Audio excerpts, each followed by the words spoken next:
नमस्कार व्यूअर्स, मैं हूं अमीश देवगन। आज मैं बेहद गंभीर मुद्दा लेकर आपके समक्ष आया हूं, आपके बीच आया हूं। यह मुद्दा हिंदुस्तान का है, यह मुद्दा संविधान का है और यह मुद्दा आप और हम सब का है। और एक बात तो बिल्कुल साफ है, भारत सिर्फ और सिर्फ संविधान से चलेगा और धर्म से जुड़े मामले में भी संविधान के दायरे में ही उसे सुलझाया जाएगा। अयोध्या इसका सबसे बड़ा उदाहरण है। लेकिन विडंबना देखिए, जो आजकल संविधान के गाने गा रहे हैं, गीत गा रहे हैं, राग गा रहे हैं, वो खुलकर अयोध्या के फैसले पर बयानबाजी गा रहे थे। जो संविधान चीख रहे हैं, वो वाराणसी कोर्ट के उस आदेश पर सवाल उठा रहे हैं जिसके तहत ज्ञानवापी का सर्वे हुआ है। सुप्रीम कोर्ट भी वो पहुंचे। आखिर ये कैसा दोगला रवैया है? ये लोग क्यों समाज में भ्रम, झूठ और द्वेष चाहते हैं? ये लोग क्यों चाहते हैं कि एक वर्ग को लगे कि उनके साथ नाइंसाफी अर्थात अन्याय हो रहा है? व्यूअर्स, इसलिए मैंने शुरू में कहा कि आज का मुद्दा बेहद गंभीर है। यही वजह है कि आज मैं जनता जनार्दन और देश के युवाओं के बीच संत, सत्ता और वकालत के साथ सबसे बड़ा महामंथन करूंगा। ज्ञानवापी पर धर्म युद्ध आज होगी देश के युवाओं के बीच में, जनता जनार्दन के बीच में और पैनलिस्ट के बीच में सबसे बड़ा मंथन, सबसे बड़ी चर्चा।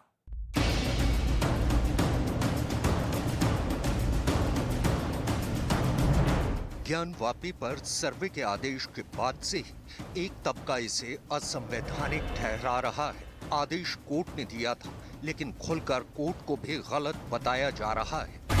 जो अब कोर्ट का ऑर्डर आया है वो भी 1991 एक्ट के खिलाफ है। अयोध्या से बेहतर और हमारे पुराने लीडर से बेहतर कोई नहीं जानता होगा। एक समय ऐसा था कि रात के अंधेरे में मूर्तियां रख दी गई। हिंदू धर्म में कहीं भी पत्थर रख दो, एक लाल झंडा रख दो, पीपल के पेड़ के नीचे मंदिर बन गया। सुप्रीम कोर्ट ने ज्ञानवापी का पूरा मामला वाराणसी जिला जज को सौंप दिया है। यानी जो लोग सर्वे को गलत ठहरा रहे थे, उन्हें सुप्रीम कोर्ट ने आईना दिखा दिया।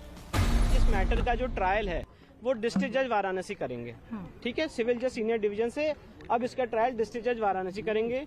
दूसरी बात, जो सुप्रीम कोर्ट का इंटरिम ऑर्डर था 17 मई का, जो एरिया सील किया गया जहाँ पे शिवलिंग पाया गया, वो बरकरार रहेगा। वजू के लिए अरेंजमेंट किया जाएगा। अभी तो जांच हुई है, अदालतों से फैसला आना बाकी है, लेकिन कहा जा रहा है कि हम एक और मस्जिद नहीं जाने देंगे। यानी अयोध्या का फैसला भी इन्हें गलत ही लगा। सुनिए, अयोध्या मामले में बाबरी के पैरोकार हाजी महबूब कैसे धमका रहे हैं। बहुत बड़ा एक आंदोलन छिड़ जाएगा जो मुल्क को तबाह बर्बादी व रास्ते पर आएगा। शफीकुर रहमान बर्क, अबू आजमी जैसे और न जाने कितने लोग हैं जिन्हें संविधान की बदौलत जनता की सेवा का मौका मिला, लेकिन उसी संविधान के नाम पर इनका एजेंडा बेहद खतरनाक है। देखिए, अपने राजनीतिक सौहार्द के लिए और राजनीतिक फायदे के लिए ये सब माहौल बनाया जा रहा है। इस फहरिस्त में वो लोग भी शामिल हैं जो शिवलिंग पर अभद्र टिप्पणी कर रहे हैं।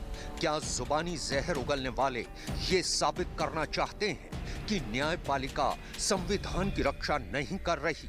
ये मुद्दा गंभीर है, इसलिए आज इसी पर होगा सबसे बड़ा मंथन, ज्ञानवापी पर धर्म युद्ध। तो इसीलिए मैंने कहा कि आज संत, सत्ता और वकालत के साथ ये सबसे बड़ा संवाद होगा। मेरे साथ जनता जनार्दन है, देश के युवा हैं, आप सबका अभिनंदन है। जोरदार तालियों के साथ आपका हम स्वागत करते हैं। मेरे साथ जुड़ रहे हैं भारतीय जनता पार्टी के स्टार प्रवक्ता, राज्यसभा सांसद डॉक्टर सुधांशु त्रिवेदी, जिन्होंने राम मंदिर आंदोलन भी देखा है। डॉक्टर सुधांशु त्रिवेदी का अभिनंदन है। मेरे साथ जुड़ रहे हैं महंत नवल किशोर दास जी, हमारे खास अनुरोध पर आज हमारे वो स्टूडियोज में हैं। मेरे साथ अध्यक्ष यूनाइटेड हिंदू फ्रंट के जय भगवान गोयल हैं, उनका भी जोरदार अभिनंदन है। तो मेरे साथ दूसरे पक्ष से जुड़ रहे हैं डॉक्टर शोहेब जमाई, उनका अभिनंदन है। मेरे साथ जुड़ रहे हैं हाफिज साहब, उनका अभिनंदन है, जो कि नेता है AIMIM के, आपका अभिनंदन है सर। जुनैद हारिस है मेरे साथ, इस्लामिक स्कॉलर, प्रोफेसर है पेशे से, आपका भी अभिनंदन है। इस चर्चा की शुरुआत में ये जो हम संवाद स्थापित कर रहे हैं, इसमें मैं 60-60 सेकंड का मौका सबको दूंगा, अपने 6 के 6 मेहमानों को दूंगा। पहले एक तरफ से मैं शुरू करूंगा, फिर दूसरी तरफ की मैं राय लूंगा।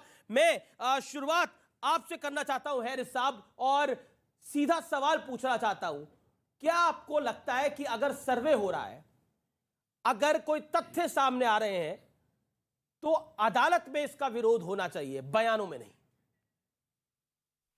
बिल्कुल सही, आपने शुरू में बिल्कुल ये कहा कि मुल्क संविधान से चलेगा। अब जाहिर सी बात है, संविधान क्या है इसे हमें समझना चाहिए, उसके अकॉर्डिंग हमें अपना काम करना चाहिए। 1937 में इस ज्ञानवापी मस्जिद के बारे में फैसला आ चुका है कि ये नीचे से ऊपर तक मस्जिद है। 1991 में ये भी फैसला हो चुका है, मुल्क का संविधान इस बात पर राजी है कि अब जो इमारत जिस तरह से है मजहबी उसी तरह से रहेगी, तो फिर ये सब कुछ क्या है? सवाल यही है। और जाहिर सी बात है, इसी वजह से ये सवाल भी था कि ये सर्वे और ये बाकी चीज़ें क्यों, लेकिन इसके बावजूद हमें अदालत में यकीन रखना चाहिए और संविधान के तहत अपनी ज़िंदगी गुजारना चाहिए। जी, आपके 22 सेकंड बचे थे, लेकिन आपने अपने समय को अच्छे से इस्तेमाल किया। डॉक्टर सुधांशु त्रिवेदी, मैं आपको मौका देता हूं। क्या आपको लगता है बीजेपी अपने बेनिफिट के लिए इस राग को छेड़ रही है, जैसा विपक्ष आरोप लगा रहा है? समाजवादी पार्टी से लेकर कांग्रेस तक सभी यही आरोप लगा रहे हैं, असाउद्दीन ओवैसी तक। देखिए, तकनीक, तकरार और तकरीर के बीच से पहले मैं एक संजीदा बात कहना चाहता हूं, एक गंभीर बात।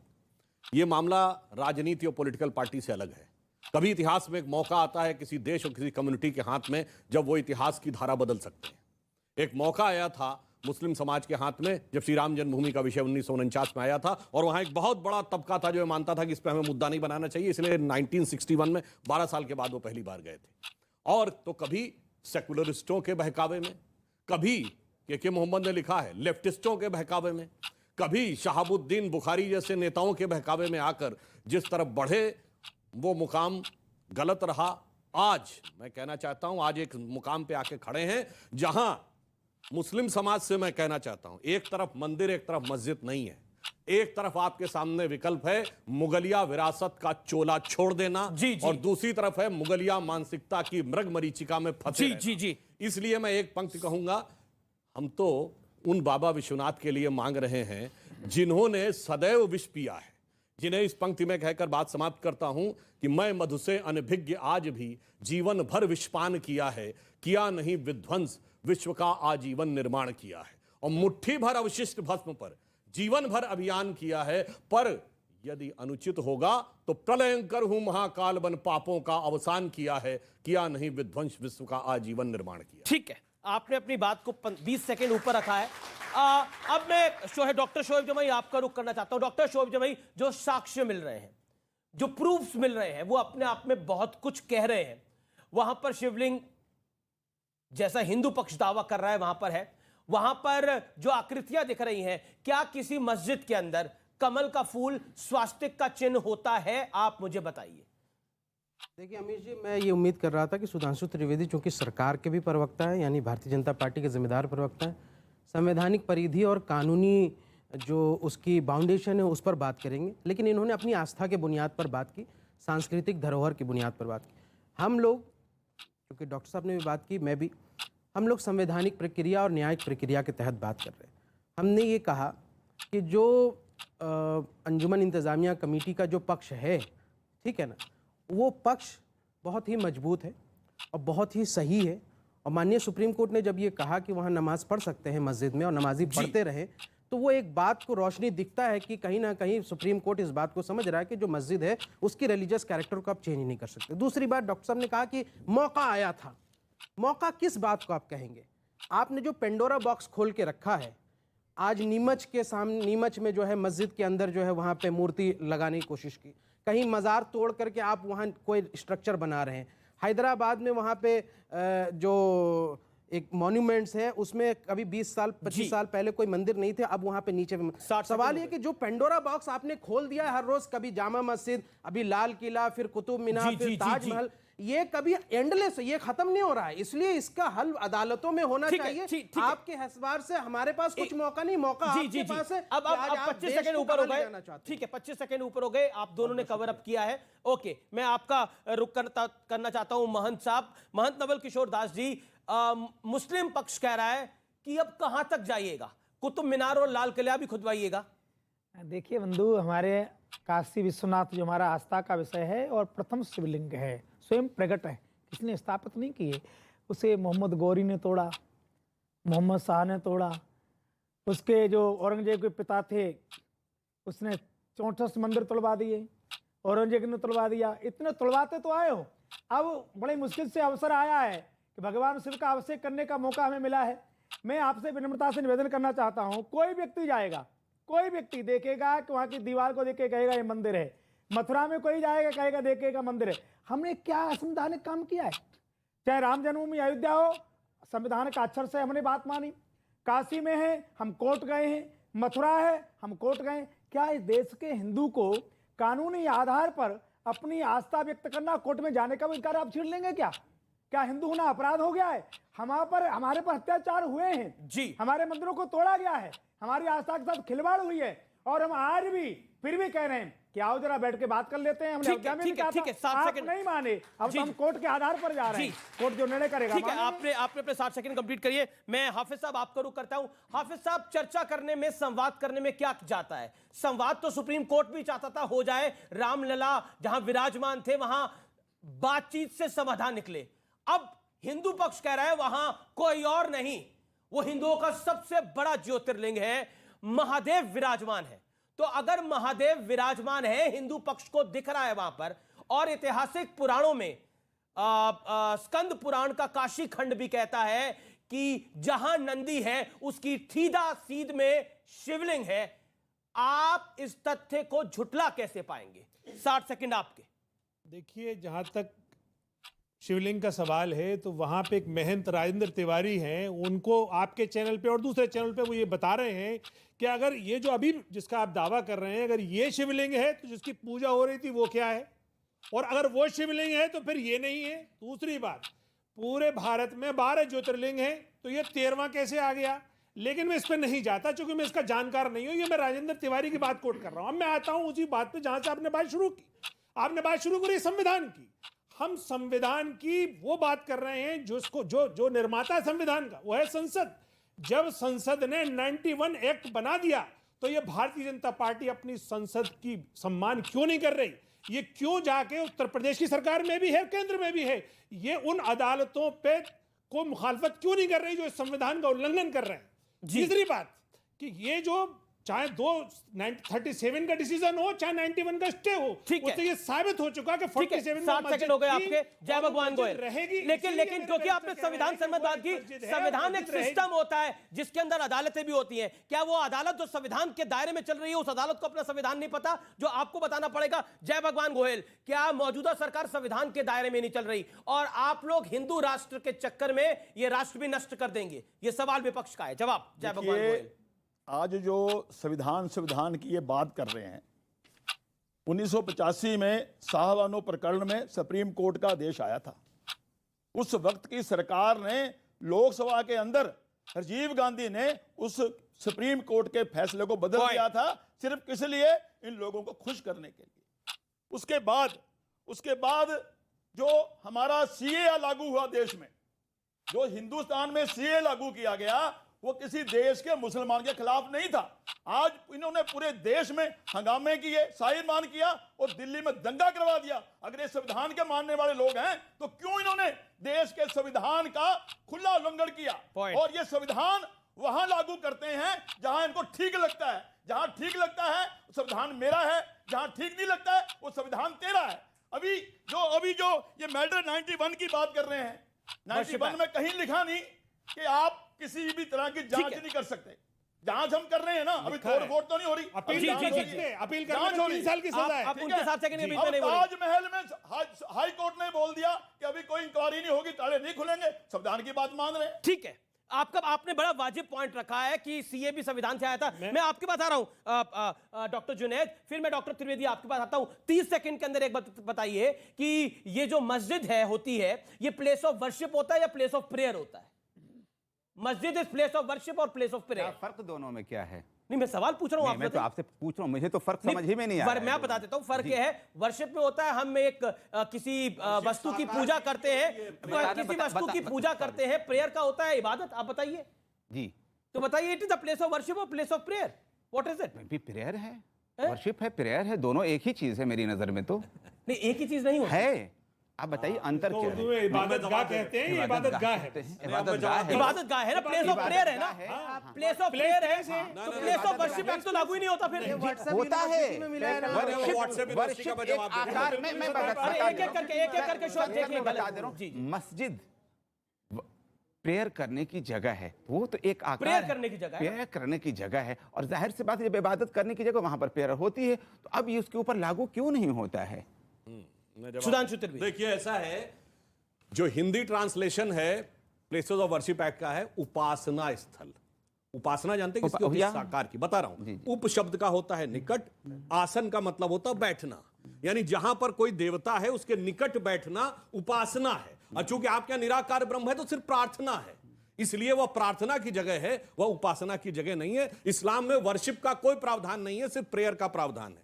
तो ये प्लेसेस ऑफ एक मिनट से बाहर है, मैं जो पूरी बात बताना चाहता हूं, इसलिए मैं ये कहना चाह रहा हूं, और आपको प्रेयर के लिए प्लेस की जरूरत ही नहीं है, क्योंकि आप रेलवे प्लेटफॉर्म पर भी प्रेयर कर लेते हैं, आप सड़क पर भी प्रेयर कर लेते हैं, आप मैदान में भी प्रेयर कर लेते हैं। देखिए लगता नहीं, रोड रोक के भी प्रेयर होती है, मतलब नमाज पढ़ी जाती है, ट्रेन के अंदर भी होती है। सुन लीजिए, आप मुझसे सुन लीजिए।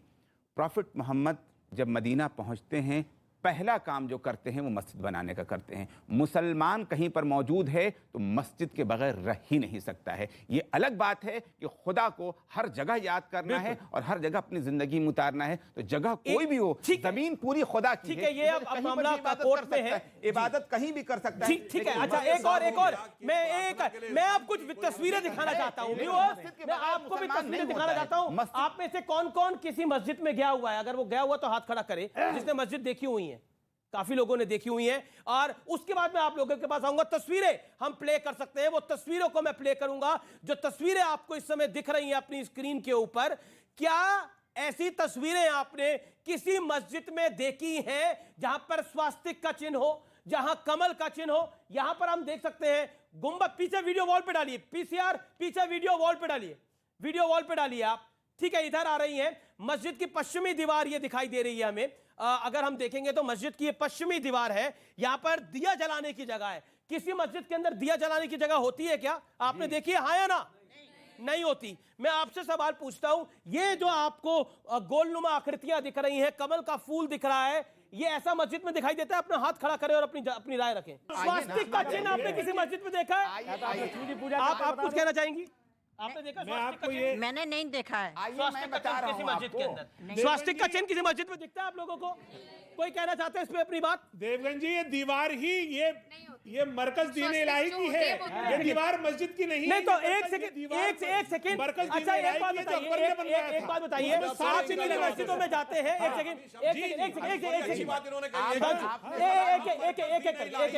अरे सुनिए भाई, दीन इलाही में तो अकबर ने अपना धर्म घोषित कर दिया था, उसको मौलानाओं ने कंडेम कर दिया था। इसीलिए भाई ये दूसरा पैगंबर कैसे हो गया? अब दीन इलाही इस्लामी हो गया। दीन इलाही एंटी इस्लामिक था, ये कहा गया था, बाकायदा फतवा दिया गया था, उसने खुद कैसे कह दिया था, और आज आप इस्लामिक हो गए। बोलिए, दीन इलाही इस्लामिक है, एक मिनट, एक करके। दीन इलाही इस्लामिक नहीं है, एंटी इस्लामिक है। तो फिर ये बोला ना आपने? सुनिए आप ना, दीन इलाही का जो मरकज, आप सुनिए पूरी बात जरा समझिए, उसके बाद बोलिए आप। ठीक है। आप इतने सीनियर आदमी और इतनी सतही बात करेंगे अच्छा नहीं लगेगा। देखिए, मरकज दीन इलाही जो था उसमें उन्होंने तमाम मज़ाहिब के चिन्हों को रखा, उन्होंने एक अलग से दीन चलाया। वो दीन चला नहीं, हिंदू देवी देवताओं की तस्वीरों में रखा, हिंदू देवी देवताओं की तस्वीरों को भी रखा। कमाल कर रहे हैं आप। अगर हिंदू देवी का मरकज ये था तो इलाहाबाद क्या था? इलाहाबाद का इससे कोई ताल्लुक नहीं है। नहीं, ये मरकज है। नहीं, ये अकबर ने, अरे भाई अकबर ने अलग से दीन इलाही का मरकज बनाया। अच्छा एक सेकंड, जुनैद साहब एक बात बताइए, मैं आपसे तो सवाल पूछ रहा हूं, ऐसा कहां होता है कि स्वास्तिक का चिन्ह मस्जिदों में दिखाई दे? ऐसी कितनी मस्जिदें आपने देखी हैं जहां पर हिंदू देवताओं की खंडित तस्वीरें दिखें? ये तो सब सर्वे रिपोर्ट में आया, इसकी तस्वीरें सामने आ गई हैं। तस्वीरों को कैसे झुठलाइएगा? देखिए मैं घंटी की शेप में तस्वीरें। मुझे बोल लेने जी दीजिए। जी जी। देखिए हमारी साझा संस्कृति को आप गाली मत दीजिए। मैं आपसे कुछ कहना चाह रहा हूँ, पूरी बात सुन लीजिए। बोले दीजिए, पूरी बात सुन लीजिए।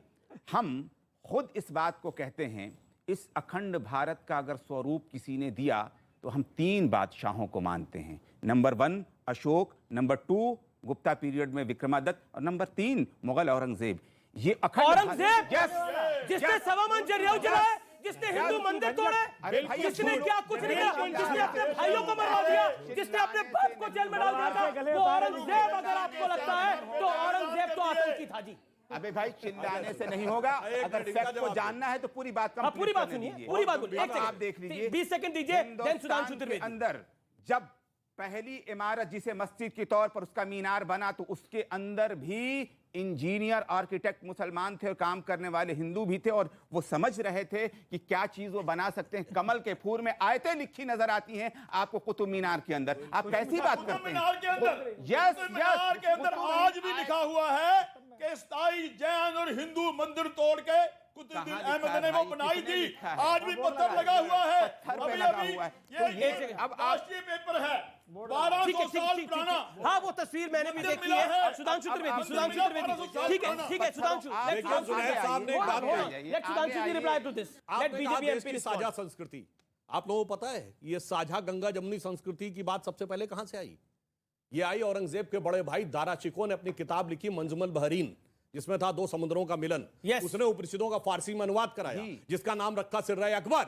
मगर औरंगजेब ने उसका सर काट के थाली में सजा के जेल में बंद अपने बाप को दिया, जिसने साझा संस्कृति का सर काट दिया। वो साझा संस्कृति का प्रतीक हो गया। भैया इनको बता देते हैं, मैं बता दे रहा हूं, गुप्ता पीरियड में ये बता दीजिए, विक्रमादित्य ने अपने भाई का सर काटा था कि नहीं काटा था? विक्रमादित्य ने अपने भाई का सर किसी ने नहीं काटा था, कहीं नहीं लिखा हुआ है। औरंगजेब 4 भाई थे, उसने शुजा, मुराद, दारा 3 का कत्ल किया, अपने सगे बड़े भाई का सर काट के जेल में बंद किया अपने बाप को, और उसके बाद जाके उनको थाली में सजा दिया। हमारे यहाँ 4 भाई थे, राम, लक्ष्मण, भरत, शत्रुघ्न। एक ने पिता के एक वचन पे जाके जंगल में चले गए, दूसरा भाई उनके साथ वन में गया, तीसरे ने थाली में खड़ाऊ रख के शासन किया। आप ये बताइए, औरंगजेब को क्या तुलना करने की बात करते हैं जनाब? अब आपने औरंगजेब का जिक्र किया, आपने बताया कि औरंगजेब तो कितना बड़ा था। औरंगजेब वो था, मैं बताता हूं, इन देश के युवाओं को भी पता होना चाहिए, औरंगजेब वो था जिसने सिख गुरुओं के साथ क्या किया वो मुझे बताने की आवश्यकता नहीं है। आज भी दिल्ली के चांदनी चौक में शीशगंज गुरुद्वारा है, जहां पे गुरु की गर्दन, उनका शीश निवार दिया गया था। महंत नवल किशोर जी, वहां पर जो साक्ष्य मिल रहे हैं, वो ये कह रहे हैं वो साक्ष्य तो है नहीं। कमल का फूल, हिंदू आकृतियां तो मस्जिदों में आम होती हैं। देखिए हमारे यहाँ कमल का फूल जो है माता लक्ष्मी का आसन है। यदि ये कह दें कि मस्जिद में लक्ष्मी जी का आह्वान होता है, पूजन होता है, तो अच्छी बात है, हम मान लेंगे साझा संस्कृति है। एक बात सुन, आप सुन तो ले भैया। अभी नंदी की बात की, आप किसी शिवालय में चले जाइए, कहीं भी चले जाइए, नंदी का जो मुख होता है वो भगवान शिव के सम्मुख होता है। एक बात, जो स्वयं प्रकट शिवलिंग होते हैं, जो हमारे ज्योतिर्लिंग है, वो स्वयं प्रकट है, किसी ने स्थापित नहीं किए।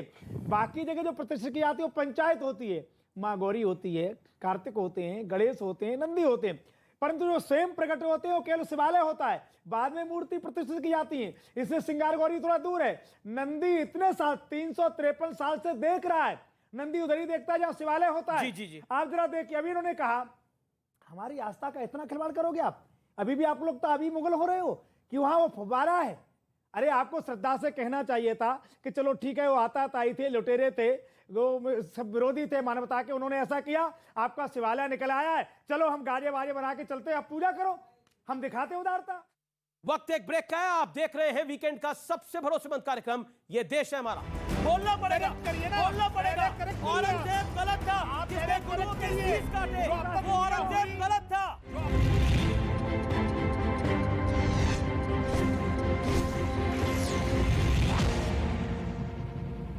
कि ये सैंडविच खाने में कुछ इस कदर डूबे थे कि इंतजार करके हार्दिक पटेल डूबे थे, और जब मिले तो बोले थोड़ी प्याज दोगे क्या, इसे आज धोखा कह दूं नाराज होगे क्या। एक तर्ज तगाफुल है वो तुझको मुबारक, एक अर्ज तमन्ना है वो हम करते रहे।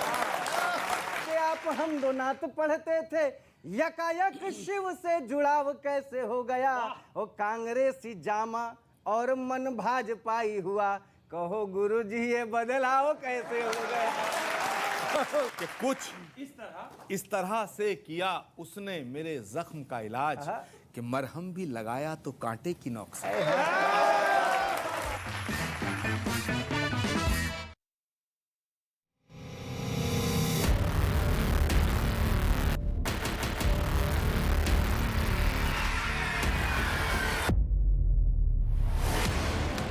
सोने सी नगरी,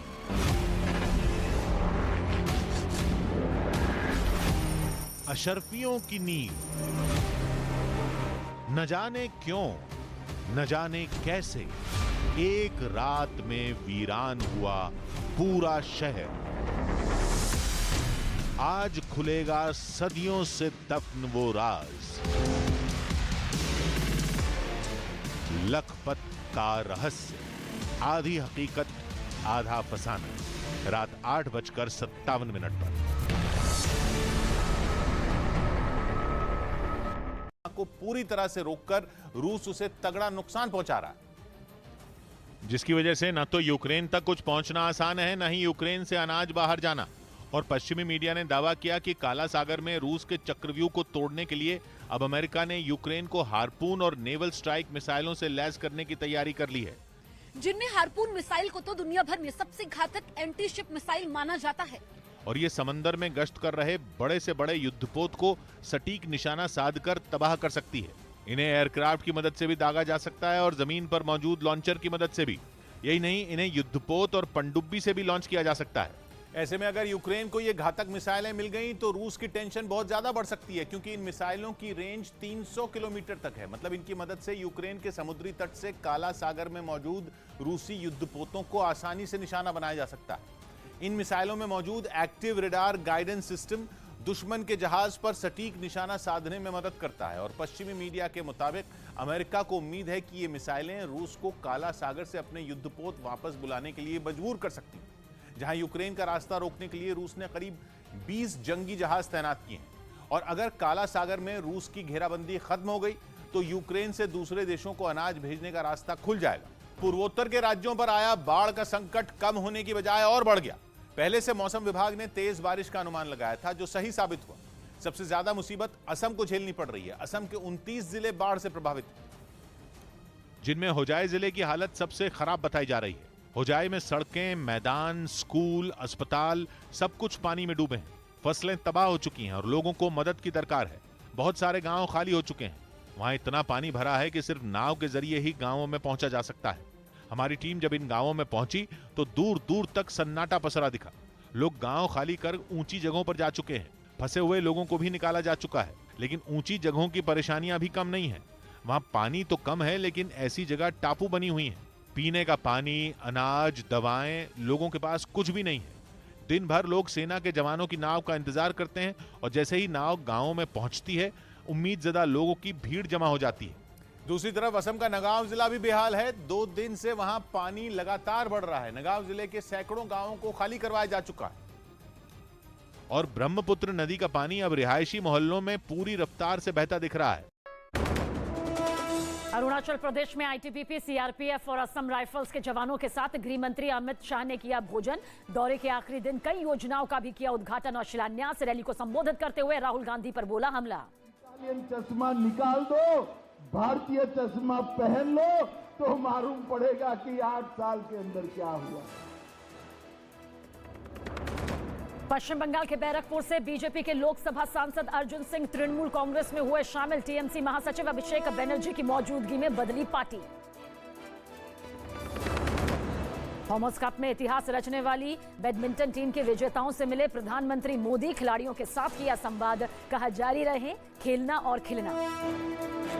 और पूरी टीम को मैं कहूंगा और भी बहुत मेडल लाने हैं और बहुत खेलना है, बहुत खिलना भी है।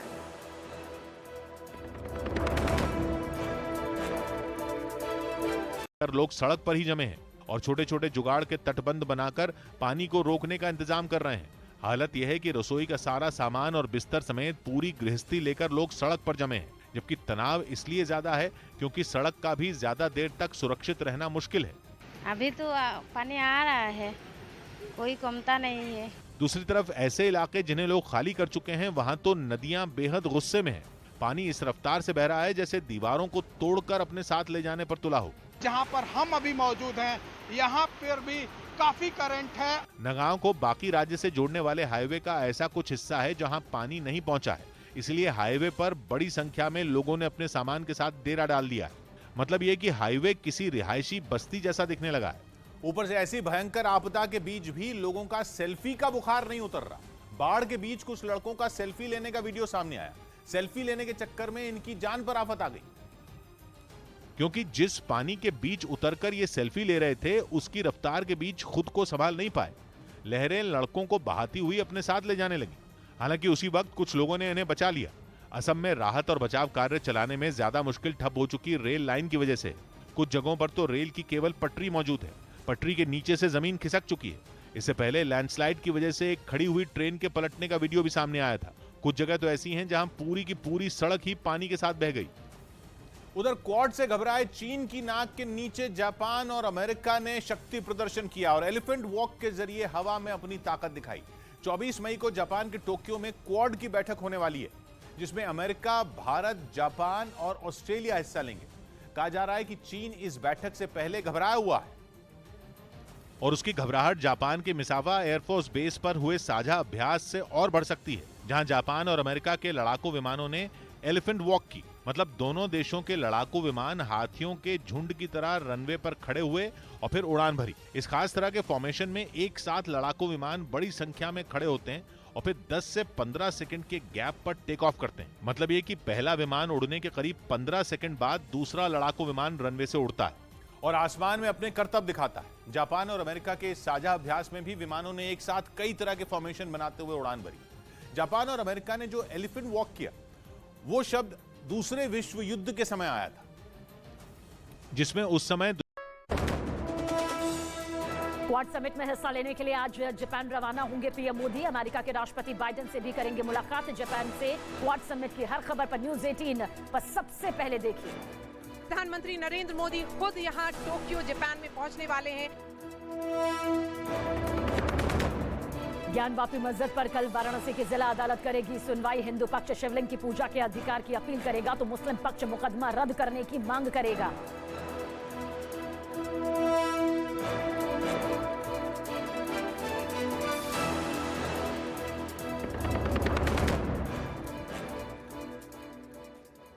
दोनों पूर्वी चीन सागर के कई द्वीपों के लिए झगड़ते रहे हैं।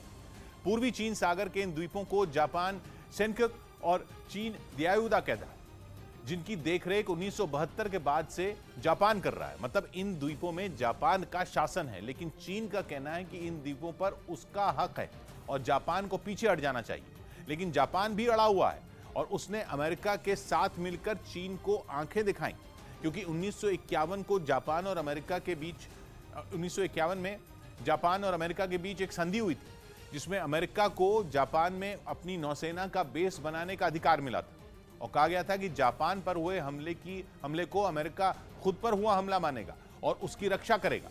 उधर रूस की फौज ने एक वीडियो जारी किया जिसमें हेलीकॉप्टर से रॉकेट बरसते दिखे। पुतिन की फौज ने दावा किया कि उसने आसमानी हमले में यूक्रेन को भारी नुकसान पहुंचाया और जो वीडियो उसकी तरफ से जारी किया गया उसमें मी-28N हेलीकॉप्टर दुश्मन के इलाके में हमले के लिए उड़ान भरता दिखाई दिया। वहीं जैसे ही वो अपने टारगेट के पास पहुंचा, उसने आसमान से रॉकेट की बारिश शुरू कर दी। हेलीकॉप्टर ने कुछ मिनटों में कई रॉकेट दागे, जिसके बाद पूरे इलाके में दहशत का माहौल बन गया। रूस के हमले इतने जोरदार थे कि जमीन पर कई धमाके होते दिखाई दिए। पुतिन की सेना ने दावा किया कि उसने इस हमले में यूक्रेन के कई सैन्य ठिकानों को तबाह कर दिया और जिस Mi-28NN हेलीकॉप्टर का इस्तेमाल कर रूसी फौज ने यूक्रेन को भारी नुकसान पहुंचाने का दावा किया, उसकी गिनती रूस के सबसे घातक लड़ाकू हेलीकॉप्टरों में की जाती है और इसे खास तौर पर जंग के मैदान के लिए ही बनाया गया। यह हेलीकॉप्टर किसी भी मौसम में दुश्मन पर हमले के लिए उड़ान भर सकता है। इतना ही नहीं, दिन के साथ रात में भी ये अपने टारगेट को ध्वस्त करने की ताकत रखता है और इसमें लगी गन से कई तरह के छोटे बड़े रॉकेट दागे जा सकते हैं जो टैंक और बख्तरबंद गाड़ियों को तबाह करने की क्षमता रखते हैं। इस बीच यूक्रेन की सरकार ने एक वीडियो जारी किया जिसमें रूसी सेना के सैनिक शहर के कुछ लोगों को बंदूक की नोक पर बंदी बनाकर ले जाते दिखे। दावा किया गया कि यह वीडियो उसी बुचा शहर का है जहां कुछ दिनों पहले नरसंहार हुआ था। और यूक्रेन ने रूसी सैनिकों पर आरोप लगाए थे कि उन्होंने युद्ध के बीच आम लोगों को निशाना बनाया। सामने आए वीडियो में 2 सैनिक सड़क से 9 लोगों को बंदूक की नोक पर ले जाते दिखाई दिए। दावा किया गया कि ये रूस के जवान थे और वो यूक्रेन के इन लोगों को मारने के लिए एक इमारत में ले जा रहे थे। वीडियो में सैनिकों के साथ सभी लोग सिर के पीछे हाथ रखकर गर्दन झुकाए नजर आए। वहीं उनके पीछे एक और जवान बंदूकें ताने दिखाई दिया जो आगे चलने का इशारा कर रहा था। बताया गया कि इसके बाद रूसी सैनिकों ने सभी को एक बिल्डिंग में ले जाकर गोली मार दी। रूस और यूक्रेन के बीच चल रहे जंग को 3 महीने होने वाले और इन 3 महीनों में यूक्रेन के कई इलाके तबाह हो चुके हैं, लेकिन इसके बाद भी पुतिन का यूक्रेन में सैन्य अभियान थमने का नाम नहीं ले रहा। वहीं ज़ेलेंस्की की सेना भी रूसी फौज को हर मोर्चे पर टक्कर दे रही है। इस बीच यूक्रेन ने लुहांस्क में रूसी सेना पर हमले का एक वीडियो जारी किया जिसमें तोप से जोरदार गोले बरसते नजर आए। ज़ेलेंस्की की सेना ने दावा किया कि उसने भारी बमबारी कर रूस की सेना के कई ठिकानों को तबाह कर दिया। और इतना ही नहीं, यूक्रेन ने रूस के कई सैनिकों के भी मारे जाने का दावा किया। जो वीडियो यूक्रेन की तरफ से जारी किया गया उसमें उसकी सेना की कई तोप एक साथ खड़ी दिखाई दी। इसके बाद जैसे ही हमले का इशारा मिला, एक तोप से गोला दाग दिया गया। इसके बाद तो मानो वहां गोले दागने की कोई प्रतियोगिता शुरू हो गई। एक एक करके कई तोप से गोले छोड़े गए जिनके धमाकों से पूरा इलाका थर्रा उठा। यही नहीं, एक बार तो यूक्रेन की सेना ने कई तोपों से एक साथ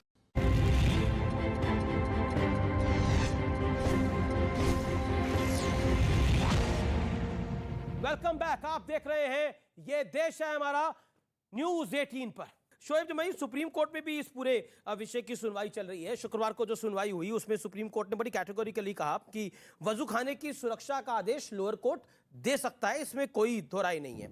और साथ में उसने ये भी कहा कि संतुलन बनाए रखना चाहिए और समुदायों में शांति और भाईचारा रहे, वो भी बहुत महत्वपूर्ण है। लेकिन क्या आपको लगता है कि जो बयान आया असदुद्दीन ओवैसी की पार्टी का, जो बयान आया, मैं आपसे सवाल पूछ रहा हूं, उधर उधर मत देखिए आप, सवाल आपसे है सर, और इसलिए मैं आपसे सवाल पूछ रहा हूं क्योंकि आप पेशे से डॉक्टर हैं। दूसरी तरफ पॉइंट आया और एक चिट्ठी आई All India Muslim Personal Law Board की, जिस चिट्ठी में यह कहा गया कि कोर्ट और सेकुलर पार्टियां मुसलमानों को मायूस कर रही हैं। मुझे यह बताइए कि कोर्ट का काम है हिंदू और मुसलमान को खुश करना या न्याय को खुश करना? जवाब दे दीजिए इस बात का। देखिए अमीश जी, मेरा जो पक्ष है वो मेरी पार्टी जन अधिकार पार्टी के प्रवक्ता होने के नाते वो पक्ष, और जो अंजुमन इंतजामिया कमेटी का जो पक्ष वो है कि चूँकि अभी मस्जिद की पूरी वीडियोग्राफी हुई है और जो रिपोर्ट है वो सीलबंद लिफाफे में कोर्ट में जमा है, सुप्रीम कोर्ट और लोअर कोर्ट इसकी विवेचना करेगा। तो जो अब मीडिया ट्रायल आप कर रहे हैं या दूसरे चैनल कर रहे हैं, ये तस्वीरें दिखा के कि ये निकला वो निकला, मुझे लगता है वो कोर्ट के विजडम और कोर्ट के कॉन्साइंस पर छोड़ देना चाहिए। मीडिया ट्रायल करके माहौल बनाना, मैं वो भी नहीं कह सकता कि यहाँ से कि वो क्या स्ट्रक्चर है, आप भी नहीं कह सकते कि वो शिवलिंग है, आंटी ने कोर्ट अपना एक वर्डिक्ट कहती है। नंबर 1। दूसरी बात, एक पॉइंट, क्योंकि आपने बोला आप भी नहीं कह सकते, बिल्कुल हम नहीं कह सकते कि वहां पर क्या है, लेकिन दावा जो किया जा रहा है स्कंद पुराण काशी खंड में जो लिखा हुआ है, जो अंग्रेज अफसर ने कहा कि जो काशी विश्वनाथ है उसके आसपास इतने सारे मंदिर हैं, वहां पर एक मस्जिद बड़ा सवाल खड़ा करती है और वो जगह हिंदुओं को दे देनी चाहिए। क्या कहिएगा? मुझे 1 minute Watson, English officer Watson, मैं इसी के लिए 1 मिनट चाहिए। देखिए इतिहास में जाएंगे तो बहुत पेचीदगियां हैं। DN झा अपनी किताब नोटेड अगेंस्ट ग्रेन्स में लिखते हैं कि कई हिंदू राजाओं ने खुद मंदिर भी तोड़े जब वो जंग करते थे, और वो लूट का माल ले जाते थे। और कई हिंदू राजा अशोका, चालुक्य, जुलुका ने बौद्ध के स्तूपा स्थल को तोड़ करके मंदिर बना दिया। नंबर 1 उदाहरण दे दीजिए। इतिहास में हिंदू पक्ष कह रहा है कि उदाहरण दीजिए। मैं दे देता हूं। एक उदाहरण दीजिए। हाँ, उदाहरण दीजिए। किस हिंदू राजा ने हिंदू मंदिर तोड़ा, कौन सा तोड़ा, बताइए। अभी कॉरिडोर में तो अभी 16-17 अभी टूटे हैं 16-17 अशोका ने नालंदा के आसपास लगभग 350 से ज्यादा बौद्ध स्तूपा तोड़े हैं। ये इतिहास में मौजूद है। किसने लगाई? सुनिए, अशोका ने किसने लगाई? अशोका कब हुआ, नालंदा कब था? क्या बात करते हैं? अशोका, चालुक्य, जुलुका, उसके बाद का जो पूरा अरे भैया, अशोका 3rd सेंचुरी बीसी में है, चालुक्य उसके बाद हुए 7वीं 8वीं जी, उस दौरान में बौद्ध स्तूपा तोड़े हैं। अरे कुछ भी बोल रहे हैं आप। अरे भाई, आप किताब पढ़िए ना जाके। अब चलिए, बाकी इन्होंने तरह तरह के इतिहासकार कोट किए। मैं छत्रपति शिवाजी महाराज के समय की शिवा भवानी कोट कर रहा हूं। कुंभकर्ण असुर अवतारी औरंगजेब, काशी और प्रयाग में दुहाई फेरी रब की, तोड़े देव देवालय मंदिर शहर मोहल्ले के रे, और लाखों मुसलमान किए माला तोड़ी सब की, और काशी करबला होती, मथुरा मदीना होती, शिवाजी ना होते तो सुन्नत होती सबकी। ये शिवाजी भवानी में लिखा हुआ है। अब बताइए इसका क्या शिवाजी के साथ सिपाहीसालार मुसलमान क्यों था? पहले जवाब सुनिए। ये गलत तरीका है, ये आपकी तरफ से बोला गया ना एक व्यक्ति द्वारा। सुधांशु बोलेंगे, उसके बाद जुनैद साहब बोलेंगे। शिवाजी के सिपाहीसालार मुसलमान क्यों थे? अरे सही था, क्यों लेके चले हम लोग? राजा चलिए, अब दूसरी बात में लेके चले हम लोग। अच्छी बात है, हम भी आपको सबको साथ में लेके चले। अब आइए, अब सुनिए, अब आगे की बात। चलिए, देखिए एक लाइन अब आगे दूसरी बात बता दूं। हमारे यहां बहुत स्पष्ट पुराण में लिखा है, देवस्य दक्षिणम भागे वापी स्थिति शोभनम, वापी तिष्ठति शोभनम, तस्योदकम पीत्वा पुनर्जन्मम न विद्यते। यानी देव के दक्षिण भाग में वापी शोभित रूप में विद्यमान है, जिसका पानी पीने से पुनर्जन्म नहीं होता। ये जन्म जन्मांतर न मानने वाले खूब पानी पी पी के इसके ऊपर गरिया रहे हैं। अब मैं ये पूछना चाहता हूं पूरी विनम्रता से, ये ज्ञान और वापी, इसका इस्लाम में कहां उल्लेख है? डॉक्टर जुनैद बोलेंगे। नहीं, अब आपके पक्ष से डॉक्टर जुनैद बोलेंगे। शोएब भाई शांति। अच्छा, ये ज्ञान वापी शब्द कैसे, एक मस्जिद का नाम ज्ञान वापी कैसे हो सकता है? इस्लाम में कहां है ज्ञान और वापी शब्द? क्यों नहीं है? अरे कहां है? Fountain of knowledge, fountain of knowledge. अरे ज्ञान वापी मतलब मैं जान रहा हूं, फाउंटेन गैंग के सदस्य हैं। शब्द है मान्यवर। एक सेकंड, लेट हिम आंसर। अरबी फारसी ज्ञान वापी। अरे क्लास 12 में मेरा भी संस्कृत था। अच्छा, जुनैद साहब को बोलने देंगे। शोएब भाई, आपको तो फोन भी आ रहा, कोई अटेंड कर लीजिए। मैंने तो स्कंद पुराण कोट किया है। आप बताइए किसी इस्लामिक ग्रंथ में ज्ञान और वापी शब्द? किसी इस्लामिक ग्रंथ में ज्ञान और वापी है तो बता दीजिए। अब अगर आप इजाजत दें तो मैं उस पर भी आ जाऊँ। देखिए, मैं आपको एक चीज़ बताऊं कि बहुत से ऐसी चीज़ें हम कह रहे हैं जिसका कोई हकीकत से ताल्लुक़ नहीं। मैं मिसाल दे रहा हूँ। भारत के अंदर मुग़ल आए। मुग़लों को किसने बुलाया? रांगा सांगा जी ने बुलाया। अरे झूठ है ये। अरे भैया, पूरी बात मैंने ये लेफ्टिस्ट हिस्टोरियन ने लिखा है। अरे सर, आप मेरी बात पूरी सुन लें। अब बाबर को मार के भगाया था उसके भाइयों ने, इसलिए आया था यहाँ। जब ये किताब हम कोट करते हैं, ये करते हैं, आप फौरन बोलना शुरू करिए। झूठ है। आप बोलो तो सब सच है। जुनैद साहब, जो तुम बोलो वही सदाकत है, और ये बोले तो झूठ। अरे हम जो बोले वो भी सदाकत है। मैं ये सिर्फ ये कहना चाह रहा हूं कि वो जो राजा थे, उन राजाओं की अपनी जरूरतें हुआ करती थी, उसकी अकॉर्डिंग वो पूरा का पूरा जो अमृतसर देख रहे हैं, ये अमृतसर अकबर ने गिफ्ट किया था। ये पूरा का पूरा वहीं से पूरे के पूरे गुरु, जी आप इतिहास पढ़िए ना, पूरे के पूरे गुरु दरबार में रहा करते थे। इनका झगड़ा बहुत बाद में चल करके शुरू है। ज्ञान और वापी का मतलब नहीं अभी तक आया कुछ। कहां पर इस्लाम में कहां लिखा गया वाले शब्द? ये बताइए कि वर्ड ज्ञान के मतलब नॉलेज की। मुझे पता है ज्ञान का मतलब नॉलेज, ज्ञान का कुआं, वो तो फिर वो अब मुझे बताइए ना, ज्ञान और वापी कबीर की नगरी में, कबीर की नगरी में सवाल कर रहे हैं कि हिंदू और मुसलमान की जबान अलग अलग थी क्या? नहीं, हिंदू और मुसलमान की नहीं, तो ज्ञान और वापी मुसलमान की भी जबान। आपने बोला ना ये मस्जिद अकबर ने बनाई। कबीरपुर सनातनी। मैंने बोला, आपने सुना था? आपने बोला ना, ये आप ही की तरफ से बोला गया कि ये मस्जिद अकबर ने बनाई थी। बताइए ना, अगर अकबर ने बनाई थी तो तब ज्ञान वापी शब्द था इस मस्जिद का। ये मस्जिद का नाम ज्ञान वापी था। मोहल्ले का नाम ज्ञान वापी है और उसकी वजह से उसका नाम पड़ा। ठीक है, मोहल्ले का नाम ज्ञान वापी है। आपको आप बोलेंगे जैसे मंदिर जन्म स्थान थी, जैसे मस्जिद जन्म स्थान थी, वैसे ज्ञान वापी मस्जिद है क्या? जैसे मस्जिद जन्म स्थान थी अयोध्या के अंदर, वैसे ही मस्जिद ज्ञानवापी है क्या? ये सवाल आएगा आने वाले दिनों के अंदर। एकदम आएगा, लेकिन क्यों नहीं सुप्रीम कोर्ट ने शुक्रवार को जो सुनवाई करी है ये उसके बताइए, अंदर मैं आपसे सवाल कर रहा हूं। इस पूरे मामले को जिला जज को ट्रांसफर मैं कर दिया आपसे है सवाल और कर लोअर रहा कोर्ट हूं। इसका फैसला सुनिए, करेगा। ये भी कहा एक है मिनट। ज्ञानवापी मामले का सवाल। अब सवाल अब आपसे पब्लिक कुछ एक बोलेगी। सवाल मैं कर ले रहा हूं। सवाल, एक सवाल, सवाल, सवाल। आपका एक क्या सवाल है सवाल, मैडम? एक बात खड़े जरा होकर सा सवाल सुन पूछिए लीजिए। अपना। की एक लेखिका हैं, उन्होंने अपनी किताब में लिखा है कि दुनिया भर के मुसलमानों को भारत से सीखना चाहिए किस तरह हिंदू मुस्लिम एक ही संस्कृति में रहते हैं, बिल्कुल बिल्कुल, एक ही संविधान को मानते हैं। जहां पर सिर्फ हिंदू बाहुल्य है वहीं मुसलमानों में आपसी समझ अच्छी है।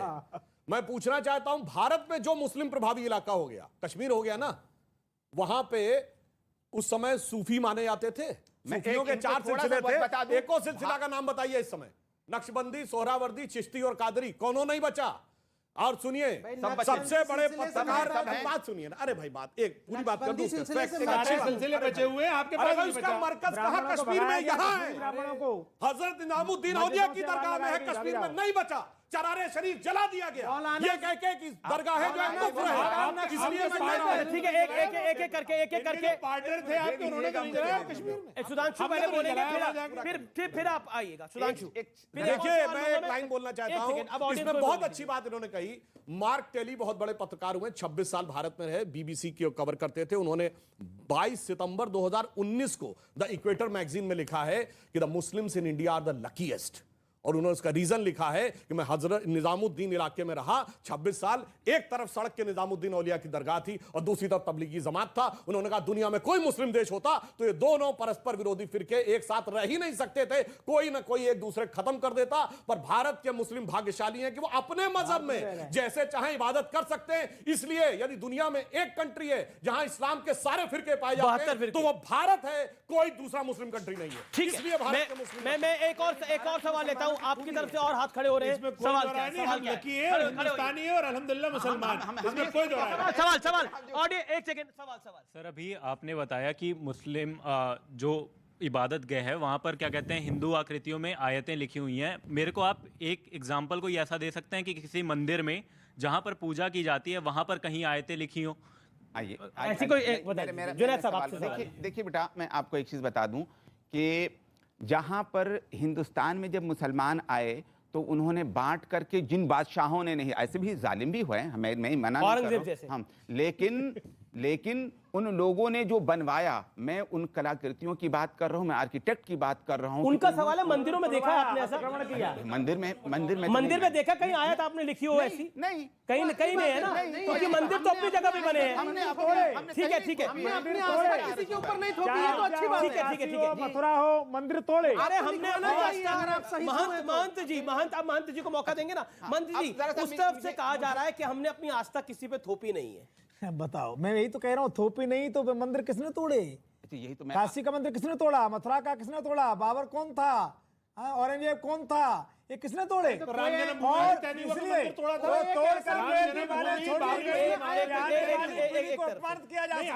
दीवारें छोड़ी गई, दीवारें इसलिए छोड़ी गई कि आने वाली पीढ़ी को अपमानित किया जा सके। और कहते संविधान, वीडियो हो रहा तो सरी मार रहे हैं, टोपी लगा के खड़े हो जाएंगे विरोध करने के लिए। संविधान मानते हैं, सीसीए को नहीं मानेंगे, संविधान मानते हैं, 3 तलाक को नहीं मानेंगे, संविधान मानते हैं, किसी को नहीं मानते, सैनिक तलाक करना चाहते हैं। जी, जय भगवान गोयल जी। एक सेकंड, जय भगवान गोयल। मेरा तो ये स्पष्ट मानना है, आज वर्ल्ड में जितनी मस्जिदें नहीं हैं उससे ज्यादा हिंदुस्तान में है। लगभग 3 लाख मस्जिदें आज हिंदुस्तान में है, किसी भी मुस्लिम देश में नहीं है। और फिर भी आप कहते हो डरे हुए हैं। देखिए, फिर भी कहते हैं डरे हुए हैं। एक सेकंड। देखिए, मस्जिद सबसे ज्यादा मस्जिदें हिंदुस्तान में, डरे हुए भी हिंदुस्तान में। बोलने तो दीजिए। जी सर। इसलिए मस्जिदें ज्यादा है क्योंकि हिंदुस्तान में सबसे ज्यादा पॉपुलेशन है, इंडोनेशिया के बाद सेकंड लार्जेस्ट है। दूसरी बात, ज्ञानवापी तो मिनॉरिटी वाला स्टेटस नहीं होना चाहिए। एक मिनट सुनिए ना, माइनॉरिटी का तो इसलिए स्टेटस है कि आपकी आबादी 110 करोड़ है। दूसरी बात, जो ज्ञानवापी पे बात आई थी, औरंगजेब की भी फरमान संस्कृत में भी है, तो संस्कृत इस्तेमाल होती थी, राज की भाषा भी थी। एक बात। तीसरी बात, आप औरंगजेब के समय में, औरंगजेब के समय मैं लेकर आया हूं, संस्कृत में भी है उसके। कहां लिखा है? दिखाइए। फरमान उसके संस्कृत में भी फरमान है। उसमें बाकायदा राजपूत राजाओं के होंगे, अंग्रेजों राजपूत राजा के नहीं है था, बोलो हरियाणा के मुगल भी राजपूत ही सुनिए हो गए थे मैं शादियों पढ़ के के बाद। सुनाता हूँ। और हरियाणा के 3000 मंदिरों के जो फरमान उन्होंने इकट्ठे यहाँ तो उर्दू लिखी हुई। अरे भाई उर्दू में तो लिखा है, क्या था तो आप क्या संस्कृत बोल रहे थे अभी? आप मैं बता रहा हूँ, लेके आप आए। सुनिए मेरी बात। जब अभी आप ही ने बोला, मैंने तो आप ही को बोला, आपने बोला कि आप संस्कृत एक ये ज्ञानवापी का सभ्यता ज्ञान है। सभ्यता से सुनिए ना आप। जी जी सुनिए पूरी बात सुनिए। मैं जब आपको हेड बता रहा हूं। हेड ऑफ द डिपार्टमेंट जो देखिए, दिल्ली यूनिवर्सिटी है ही के थे, है। उनके पास मैं वो फरमान जब ट्रांसलेशन होने के लिए आए, अब ये दिल्ली यूनिवर्सिटी का हेड ऑफ डिपार्टमेंट कैसे आ गया औरंगजेब के साथ? आप मैं पूरी बात तब दिल्ली यूनिवर्सिटी अरे भी भाई थी क्या? आप 10 सेकंड बोल लें। हेड ऑफ द डिपार्टमेंट के पास एक अंग्रेज लेडी 3000 फरमान लेकर आई कि इनको आप ट्रांसलेशन कर दीजिए संस्कृत में। उसमें 3000 में तकरीबन 2500 तो फारसी में थे और 500 संस्कृत में थे। ठीक है। उन्होंने उनका ट्रांसलेशन किया, ट्रांसलेशन करके बाकायदा डॉक्यूमेंट किया वो। तो मैं बता ही रहा हूं कि उस पीरियड में भी संस्कृत में फरमान होते थे, संस्कृत इस्तेमाल होती थी। ठीक है, मैं एक और इन्होंने कुछ एक और बात सवाल ले रहा बोली, हूं। मैं एक और ऐड कर तीस सकता हूं। सेकंड, सुनिए, सुधांशु, मैं छोटा उदाहरण मेरे दे दूं। ऐसा सुधांशु है जी। कि जो ये उदाहरण दे रहे हैं ऐसा नहीं। औरंगजेब ने एक जगह राम राम भी लिखा है। कब लिखा है? जब उसने राजा मानसिंह को भेजा कि छत्रपति शिवाजी को लेके आओ, तो उसमें लाइन उसने नीचे लिखी, आइयो जरूर आलमगीर का राम राम बाचियो। तो वो राम के प्रति आस्था नहीं थी, छल था कि शिवाजी महाराज को बुलाकर मैं एक सेकंड सवाल मैं चाहता हूं आप लोगों में से। मेरा सवाल आप सभी से है। अभी मैंने परसों टीवी में देखा, पाकिस्तान हमारे दिल्ली इंडिया में तो हलचल मची रही है, पाकिस्तान में भी हलचल हो रही है इस विषय को लेकर। और पाकिस्तान के सारे जितने भी वहाँ पर बैठे थे लोग, उन्होंने ये कहा कि भारत ही एक ऐसा देश है जहाँ पे हिंदू शांति से काम करता है। हिंदू शांति प्रिय है। ये तो ये कुछ लोग आ गए 2014 के बाद से जो इन्होंने अशांति फैला दी है। सच बात ये है, आम हिंदुस्तानी जो है वो शांति प्रिय है, हिंदू शांति प्रिय है और मुसलमानों से मोहब्बत करता है। क्योंकि बहुत बड़ा बयान दिया गया कि 2014 के बाद से देश में एक सेकंड स्वामी जी महंत जी क्योंकि अभी यहाँ पर कहा गया कि देखिए 2014 के बाद सारी स्थितियां जो है वो गड़बड़ होनी शुरू हुई। मैं एक पॉइंट रखता हूं, 1947 में जब देश का बंटवारा हिंदू और मुसलमान के नाम पे हुआ, तब कौन थी भारतीय जनता पार्टी की सरकार? एक सेकंड रुकिए, अब आप सत्य को सुनना पड़ेगा। वो कटु है पर सुनना पड़ेगा, पड़ेगा सुनना। जब कश्मीरी पंडितों को उनके हिंदू होने पर उनके घरों से निकाला गया, तो कौन सी 2014 से वाली मोदी सरकार थी? इस देश को जवाब देना पड़ेगा। जब आप बात करते किसकी सरकार थी?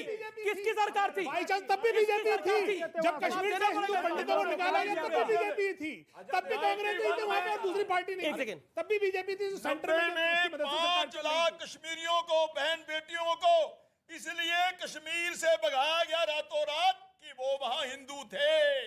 जहां निजाम मुस्तफा आ जाता वहां एक दूसरे की मस्जिदों में धमाके काहे उन्हें रखते हुए समझ में नहीं आता। भाई ये बताइए अफगानिस्तान में मस्जिद में धमाका हुआ तो 100% मुसलमान ठीक है। जवाब कुछ सवाल ज्ञानवापी से रिलेटेड, ज्ञानवापी मुद्दे विवाद से रिलेटेड, जो विवादित ढांचा है जिसकी हिंदू पक्ष बात कर रहा है, उससे रिलेटेड कोई सवाल है तो आप पूछ सकते हैं। आप कुछ कह रहे थे? एक सेकंड। नंदी जी बैठे हैं, नंदी जी के मुंह के सामने शिव जी होते हैं, ये तो सत्य है। देखिए मैं आपको बता रहा हूँ, महंत जी क्या ये क्योंकि इसका जवाब आप ही दे सकते हैं हम सबको। महंत जी मैं आपसे सवाल पूछता हूँ, नंदी के सीध में ही हमने देखा अक्सर शिवलिंग होता है, क्या होता है, मान्यता क्या है? मैं देखो निवेदन ये करना चाहता हूँ, नंदी जी भगवान के पार्षद हैं, गढ़ है जी बिल्कुल। जो गढ़ है उसमें प्रधान गढ़ वो हैं। वो भगवान शिव ने स्वयं जैसे हनुमान जी राम जी के सम्मुख रहते हैं, उसी स्थिति में जहाँ शिवालय होता है नंदी तत्पर रहते हैं सेवा में, और नंदी की दृष्टि सदैव शिवालय की ओर रहती है। कहीं भी आप देखेंगे, कहीं भी देखेंगे नंदी की दृष्टि के सम्मुख ही शिवालय होता है। और आज जहाँ नंदी विराजमान है 353 साल से इंतजार कर रहे हैं। आप जरा सोचिए तो, इनको शर्म आना चाहिए थी, इनको मालूम आना चाहिए था। हाथ धो रहे थे, खुला कर रहे थे, पैर धो रहे थे, जरा सोचिए तो सही, शर्म आना चाहिए थी, इनको माफी मांगना चाहिए था। सब लोग ना बोले, सब संविधान और कानून की बात कर रहे हैं। नहीं, मेरा सवाल आपसे ये कि देखिए राम मंदिर आंदोलन हुआ इस देश के अंदर, उसके बाद हमने देखा कि किस तरह से 50 साल के लगभग रामलला को कोर्ट का इंतजार करना पड़ा। यहाँ पर एक सेकंड रामलला विराजमान को इंतजार करना पड़ा, महादेव विराजमान को कब तक इंतजार करना पड़ेगा? देश आज देश की सरकार से सवाल पूछ रहा है। ये सवाल आपसे पूछा जा रहा है, ये जनता का सवाल है, ये आवाम का सवाल है कि महादेव विराजमान कितने साल प्रतीक्षा करेंगे अपने घर में वापस आने के लिए? जवाब दीजिए। सबसे बड़ा सवाल है तो जो घटती जीडीपी, सवाल से दिक्कत हो गई, बेरोजगारी, यहाँ से विकासशील टैग का देश का टैग हटना, ये सब क्या छोटे सवाल है? ठीक है, ये छोटे सवाल है। अरे सिलेंडर के दाम 40 साल पहले पिक्चर आई थी रोटी कपड़ा और मकान। इनको सिलेंडर की याद आ रही है। जवाब महादेव विराजमान को, अरे आप गेहूं पे आ गए, महादेव विराजमान को कब तक इंतजार करना पड़ेगा? ज्ञान न देके सिलेंडर के ऊपर आ गए, कोई बात नहीं। अरे एक सेकंड, महादेव विराजमान को कब तक इंतजार करना पड़ेगा? मैं पहली बात बताऊं आपको, जो हमारे महादेव हैं, महादेव आशुतोष हैं, बहुत आसानी के साथ मान जाते हैं, विष भी पीते हैं, परंतु जरूरत पड़ने पे जानते क्या होता है? मैं शंकर का वा क्रोधानल कर सकता जगती छार छार, मैं डमरू की प्रलयंकर ध्वनि नचता जिसमें भीषण संहार, रणचंडी की अतृप्त प्यास, मैं दुर्गा का उन्मत्त हास, मैं यम की प्रलयंकर पुकार, जलते मरघट का धुआंधार, फिर अंतरतम की ज्वाला से जगती में आग लगा दूं मैं, यदि धधक उठे विप्लव लेकर जल थल अंबर, जड़ चेतन तो कैसा विस्मय, हिंदू तनमन हिंदू जीवन, रग रग हिंदू मेरा परिचय। अब क्योंकि महादेव की बात हो रही है, तो कई रूप है। काशी विश्वनाथ जब काल आता है तो महाकाल हो जाते हैं, काल भैरव का रूप भी ध्यान कर लेते हैं, त्र्यंबकेश्वर भी हो जाते हैं। तो महादेव के 12 ज्योतिर्लिंग हैं, उनमें जो सबसे बड़ा ज्योतिर्लिंग है वो काशी विश्वनाथ का है। मैं आप सवाल पूछता हूं देश की सरकार से, जो इस समय आस्था उफान पर है, क्या महादेव विराजमान को इंतजार कराएगा मुस्लिम पक्ष? यह सवाल एक बड़ा महत्वपूर्ण है। प्रोफेसर जुनैद साहब, मैं आप ही के पास आ रहा हूं और सवाल पूछ रहा हूं, क्या हम महादेव विराजमान को भी रामलला की तरह इंतजार करवाएंगे? मैं आपके सामने एक तथ्य रखना चाहता हूं कि 1993 में CNN की रिपोर्ट है, अमेरिका के अंदर एक ऐसे ही शिवलिंग को बरामद किया गया और बरामद करने के बाद पूजा हुई और बाद में वहां की हुकूमत ने ये कहा कि भैया ये ट्रैफिक को कंट्रोल करने के लिए पत्थर है, ले लिया। अब ये बताइए, ऐसे ही आप अपने ये देखिए, ये आस्था का उपहास ये जो बात कर रहे हैं, सुनिए, ये जो बात कर रहे हैं, अरे बात कुछ कहना चाह रहा हूं, CNN की रिपोर्ट बता रहे हैं, अपनी तो कुछ कह नहीं रहे। अब CNN ठीक है, उनको लेट हिम कंप्लीट अपनी बात को पूर्ण करने, फिर आप जय भगवान गोयल बोलिएगा। और CNN तो आपका पार्टनर है, आप बात कर सकते हैं CNN से। रिपोर्ट मैं आपको दे दूं, आप तो चाहते हैं मैं कहिएगा तो मैं दे दूंगा आपको रिपोर्ट को। एक चीज ये, और मैं दूसरी बात, उससे बड़ी बात बताना चाहता हूं। रिपोर्ट कई सारी और है, पढ़ना शुरू करें आप। एकदम आइए शुरू करते हैं। देखिए ना, मैं हमेशा ये कहता हूं कि तथ्यों को, तथ्यों की बात करिए ना, हिस्टोरियन रिसर्चर बैठ बिल्कुल पब्लिक ओपिनियन, ऐसे मैंने पब्लिक ओपिनियन तो करिए बात। स्कंद पुराण में कैसे आया कि नंदी के सामने शिवलिंग होता है? बताइए। अंग्रेज अधिकारी वॉटसन ने कैसे लिखा कि एक इलाका जहां तमाम मंदिर है वहां मस्जिद कैसे हो सकती है? कैसे लिखा? जवाब दीजिए, करिए तथ्यों पे चर्चा। बताइए कैसे लिखा, बताइए माता देवी देवताओं की तस्वीरें किस मस्जिद में पाई जाती है? क्या दुनिया की किसी मस्जिद में पाई जाती है? बताइए, सुन लीजिए, बताइए। नंदी जी को 19वीं शताब्दी में महाराजा नेपाल ने स्थापित किया है। अगर औरंगजेब को तोड़ना होता तो नंदी जी को भी तोड़ दिया होता। किया है ना। सवाल में पैदा होता है, सवाल कुछ सवाल आएंगे। सुनिए और मंदिर में आप सवाल बोलिए, क्या सवाल है? अब सवाल पूछिए, आइए। हिस्ट्री बता रहा हूँ आपको। शिवालय के सामने किया है ना। युवा वर्ग, हमारा सिद्धांत खुद को टटोलना होता है और साथ साथ हमें उस गलत को सही भी करना होता है। जो इतिहास में गलत हो चुका है उसे सही करने का हमारी जिम्मेदारी है। तो आपको नहीं लगता कि बहुत बढ़िया सवाल मुस्लिम वर्ग को, हमारे भाई मुस्लिम भाई बहनों को स्वयं आगे बढ़कर, बहुत जोरदार सवाल है ये सवाल आया है। एक सेकंड, अब इसका जवाब गलत हुआ है, बौद्ध स्तूपों को तोड़ के मंदिर बनाने का। एक सेकंड देखिए, आपसे एक सवाल जो पूछा उस लड़की ने, बड़ा महत्वपूर्ण सवाल है। सुधांशु आप बोलिएगा। एक सेकंड देखिए, आप लगातार ये पक्ष बोले जा रहे हैं, वहां से सब शांत बैठे हुए हैं। सुधांशु 30 सेकंड बोले, फिर आपकी बात आ रहा हूं। बहुत जायज है। मैं सवाल और हमें रीसेंट हिस्ट्री सबक देनी चाहिए। आज जर्मनी में कोई नहीं कहता कि हम हिटलर की उसके साथ हैं जो अत्याचार हुए थे। अगर कोई जर्मनी में यह कहे कि यहूदियों और जर्मनों में भाईचारे का प्रतीक क्या है कि Adolf Hitler Rudolf Hess, Adolf Eichmann और हरमन गोरिंग जैसे ज्यूस का होलोकास्ट करने वाले हमारे आदर्श हैं, और उनको मानना ही गंगा जमुनी तहजीब है। ये जितना हास्यास्पद और मूर्खतापूर्ण लगेगा, उतना ही ये कहना कि बाबर, तुगलक, औरंगजेब जिन्होंने होलोकास्ट किया, अब इनको बोलने दीजिए। अब इस पक्ष से ये बोले इतिहास की गलतियां सुधारनी चाहिए, सुधारेंगे आप जी? अरे मेरी बात बोलने दीजिए। हाँ, सवाल का जवाब दीजिए। सुधांशु त्रिवेदी जी से ये पूछिए कि इनके जो आरएसएस के गुरु हैं उनके आदर्श हैं हिटलर, जिनका इन्होंने जिक्र किया है या नहीं है, किताब में भी लिखा है उन्होंने कि उनको फॉलो करते हैं। अब आइए बच्ची के सवाल पे। अरे भैया, आरएसएस सवाल ये है, हिटलर आया 39 में, क्या बकवास करते हैं? 14 साल बाद आया गुलगोलबाल करने में कैसे? अरे भाई आप क्या आरएसएस 2022 में नहीं है? अभी देखिए आरएसएस 2022 झूठ बोलने लगते हैं, झूठ बोलने लगते हैं। फर्जी इतिहास, फर्जी इतिहास। नंबर पे आइए, पढ़ के आया करो, बच्ची बात आता पढ़ के आया करो कि जो 400 साल से, अरे तो ये जो मुगल बादशाह ने हिंदुओं पे और सिखों पे अत्याचार किया, उसको आप डिफेंड क्यों करते हैं? बोलिए, औरंगजेब जो था वो गलत था। बोलिए। मैं महेंद्र राजेंद्र तिवारी जी की बात कोट करता हूँ। बोलना पड़ेगा। औरंगजेब गलत था, जिसने गुरुओं के शीश काटे, वो औरंगजेब गलत था। जो अब तक पूजा हुई, क्या वो गलत थी?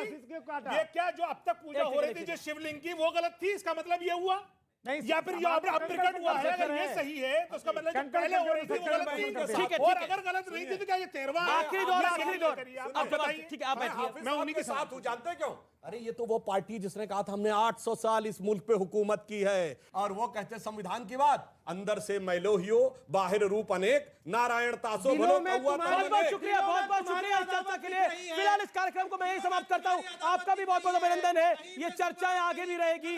नमस्कार। ये हल्ला और रहेगा। नमस्कार।